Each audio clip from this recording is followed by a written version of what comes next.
Hello friends, welcome back to my channel. मी doctor Kaveri. आज तुमच्यासाठी घेऊन आली आहे एक नवीन topic, accidental falls in babies.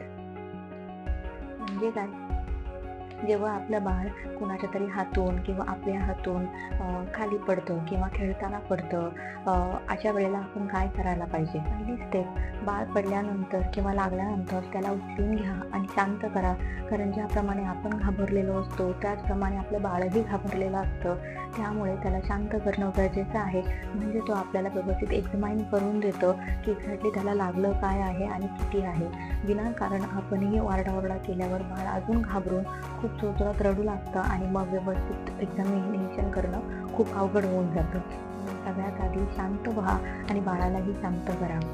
दुसरी स्टेप अशी, व्यवस्थित पहा त्याला कुठे लागलं आहे. मुका मार आहे म्हणजे ब्लंट ट्रॉमा आहे की कुठून ब्लिडिंग होत आहे. जर ब्लंट ट्रॉमा असल्यास व्यवस्थित त्याला आईस कॉम्प्रेशन म्हणजे फ्रीजमधला बर्फ रुमालामध्ये गुंडाळून त्या जागी प्रेशर देऊन व्यवस्थित त्याला मसाज करा.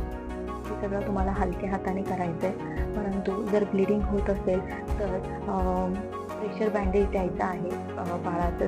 तिथून ब्लिडिंग होते तो भाग व्यवस्थित दाबून धरायचा आहे आणि बाळाला हॉस्पिटलला घेऊन जायचं आहे. घरी हळद लावणे यासारखे उपचार काहीही करायचे नाही आहेत. लहान बाळ आहे त्याच्या बाबतीत रिस्क घेणं टाळा. जी पण बाळं चालायला शिकत आहेत किंवा बसायला शिकत आहेत त्या बाळांचा स्वतः तोल जाऊन त्यांच्या हेडला इंजुरी होऊ शकते.